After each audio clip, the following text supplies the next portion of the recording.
पटना का जाना माना एक प्राइवेट हॉस्पिटल, पारस हॉस्पिटल। 17 जुलाई गुरुवार का दिन, सुबह के 7:30 बजे। एक आम सा दिन, लेकिन कुछ ही सेकंडों में जो घटा वो एक खौफनाक प्लान का हिस्सा था। प्लान ऐसा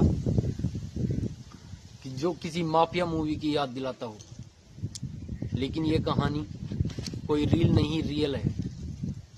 हॉस्पिटल के सेकंड फ्लोर की सीसीटीवी फुटेज से जो देखने को मिलता है वह रूह कपा देने वाला है।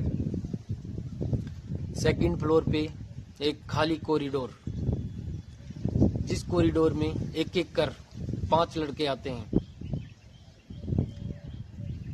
जो सबसे आगे चल रहा है उसने कोई टोपी नहीं पहनी हुई। उसके पीछे जो 4 बंदे चल रहे हैं उन सभी ने अपने सर पर टोपी लगाई हुई है, मानो वो अपनी पहचान छुपाना चाहते हों। आगे चल रहे शख्स ने अपना हाथ जेब में डाले हुए है और रूम नंबर 209 की ओर तेजी से बढ़ रहा है। जैसे ही वो लोग रूम नंबर 209 के पास पहुंचते हैं, अब उस बंदे का हाथ जेब से बाहर है और उसके हाथ में एक पिस्टन है। इसी के साथ जो बंदे उसके पीछे 4 बंदे चल रहे थे वो भी अपनी अपनी पिस्टन अपने हाथ में ले लेते हैं।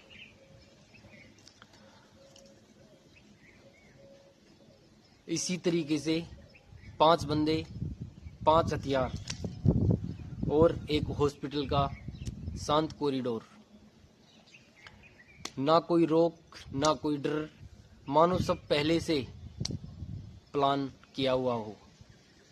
जैसे ही वो लोग रूम नंबर 209 के पास पहुंचते हैं तो दरवाजे पे एक शीशा लगा होता है। जो बंदा सबसे आगे चल रहा है वह शीशे के अंदर से देखता है और गेट खोलता है और रूम के अंदर चला जाता है। बाकी के 4 बंदे भी उसी के पीछे पीछे रूम में दाखिल हो जाते हैं। 10 सेकंड तक कमरे के भीतर सन्नाटा छाया रहता है। 10 सेकंड बाद अचानक से एक लड़का दौड़ता हुआ बाहर निकलता है, हाथ में पिस्टन और चेहरे पे घबराहट। उसके पीछे ही दूसरा, फिर तीसरा और चौथा बंदा दौड़ते हुए, चारों तेजी से भागते हुए बाहर की ओर निकल जाते हैं। पर एक लड़का जो सबसे पहले जिसने एंट्री ली थी रूम में, वो अभी भी रूम में ही था। चारों लड़कों के भागते ही रूम नंबर 209 के बगल वाले रूम से एक शख्स बाहर निकलता है और देखता है कि कॉरिडोर में तेजी से 4 लड़के हाथ में पिस्टन लिए और बड़े ही घबराए हुए भाग रहे हैं। तभी 36 सेकंड बाद जिस बंदे ने सबसे पहले रूम में एंट्री ली थी वह बाहर निकलता है। ना कोई जल्दबाजी, ना कोई घबराहट, ना कोई डर। एक माफिया स्टाइल में चलते हुए, जैसे कुछ हुआ ही ना हो। उसके चेहरे पे एक अलग ही ठंडापन था। ऐसा लगता था कि जैसे वो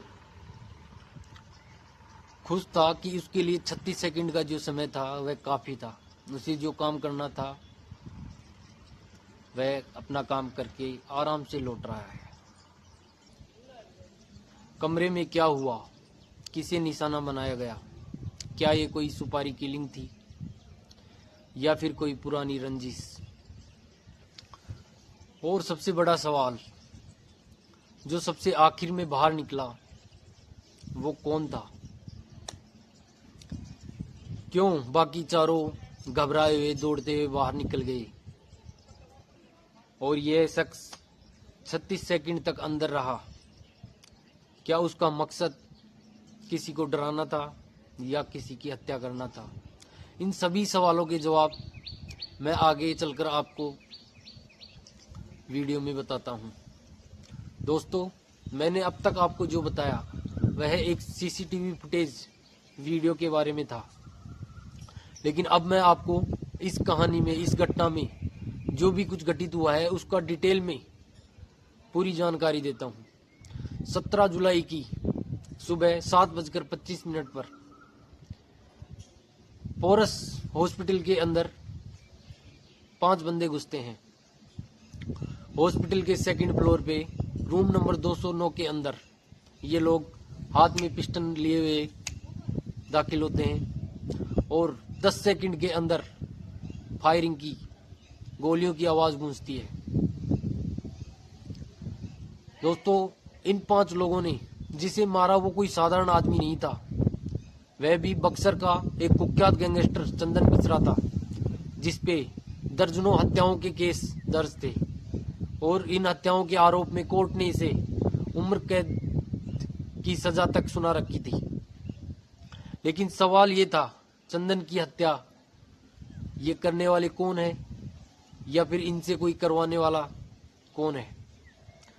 तो जवाब है उसी का पुराना दोस्त, पुराना पार्टनर शेरू, जिसका असली नाम ओकार नाथ सिंह है। कभी दोनों ने मिलकर साथ में कत्ल किए थे, फिर एक दूसरे के जान के दुश्मन बन गए। दोस्तों, अब मैं आपको बताता हूं शेरू कौन है। बिहार के बक्सर जिले का एक गांव है सिमरी, जो काफी बड़ा गांव है, वहीं का रहने वाला है ये शेरू। और पास का ही गांव सोनबरसा, जहां का रहने वाला है चंदन मिश्रा। किसी समय दोनों दोस्त हुआ करते थे। दोनों को क्रिकेट का शौक था। क्रिकेट खेलते खेलते दोस्ती इतनी गहरी हो गई कि दोनों एक दूसरे पे जान छिड़कने के लिए तैयार थे। इसका पता इसी बात से चलता है कि साल 2009 के अंदर एक बार क्रिकेट खेलते हुए किसी अनिल नाम के युवक से झगड़ा हो जाता है। तो ये दोनों मिलकर, शेरू और चंदन दोनों मिलकर उसे पीट पीट कर उसकी हत्या कर देते हैं। इसके बाद पुलिस इन्हें हिरासत में लेती है और दोनों को सजा होती है, लेकिन दोनों नाबालिग थे। इसी वजह से इन्हें बाल सुधार गृह भेजा गया। वहां से ये लोग जल्दी ही अपनी सजा पूरी कर कर वापस आ जाते हैं। लेकिन जब ये वापस आते हैं तो ये कोई वो क्रिकेटर नहीं थे, अब ये पूरी तरीके से ट्रेंड होकर कातिल बन चुके थे। ये जैसे ही बाहर निकलते हैं तो बाहर आने के बाद ये एक अपना गिरोह बना लेते हैं, अपनी गैंग बना लेते हैं और लोगों से रंगदारी करते हैं।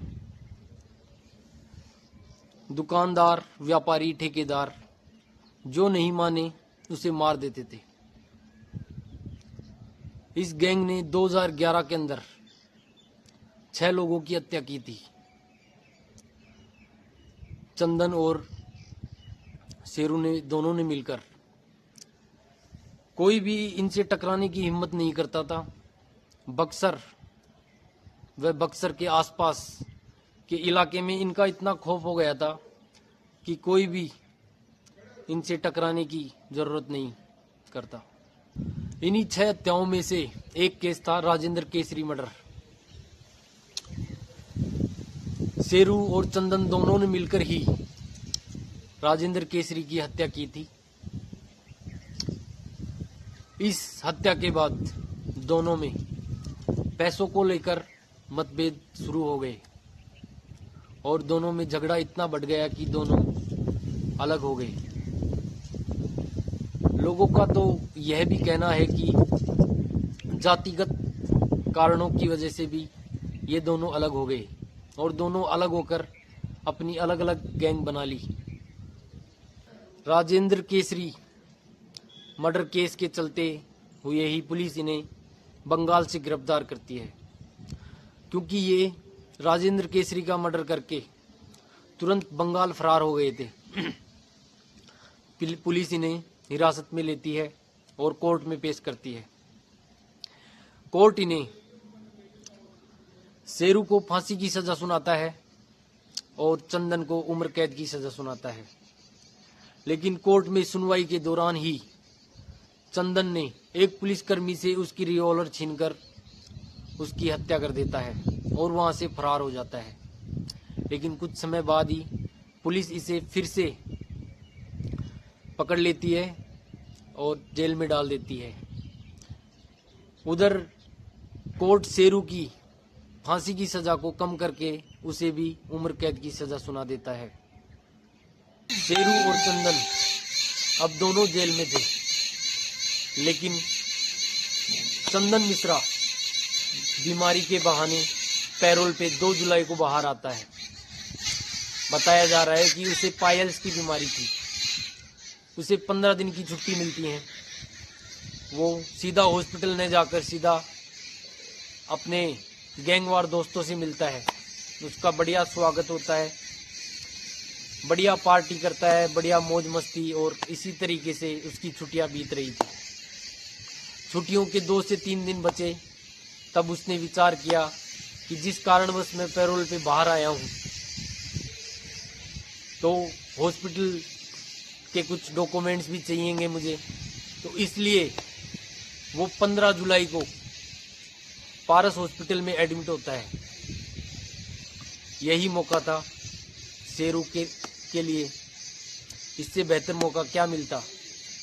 अब शेरू के इधर 18 जुलाई को चंदन की छुट्टियां खत्म हो रही थी, लेकिन 18 जुलाई से एक दिन पहले 17 जुलाई को शेरू के गैंग से 5 लोग हॉस्पिटल में घुसते हैं और रूम नंबर 209 के अंदर चंदन मिश्रा पे ताबड़तोड़ गोलियां बरसाते हैं। उसके बाद चंदन मिश्रा की कहानी खत्म। दोस्ती की शुरुआत क्रिकेट से हुई और फिर कत्ल तक पहुंची और आखिर में खत्म हुई एक खौफनाक बदले के साथ। दोस्तों, ये कहानी थी जुर्म, वफादारी और लालच की। मैं हूं रजनीश और आप देख रहे हैं अनसुनी जुर्म की कहानी। दोस्तों, अगर आपको इसी तरीके की अनसुनी व सच्ची घटनाएं पसंद हैं तो आप मेरे चैनल को सब्सक्राइब करें, वीडियो को लाइक करें और बेल आइकन जरूर दबाएं, ताकि जब भी मेरी अगली कोई वीडियो आए तो सबसे पहले आप तक पहुंचे। इसी के साथ मैं विदा लेता हूं। फिर मिलेंगे एक और सच्ची घटना के साथ। तब तक के लिए सतर्क रहें, सुरक्षित रहें।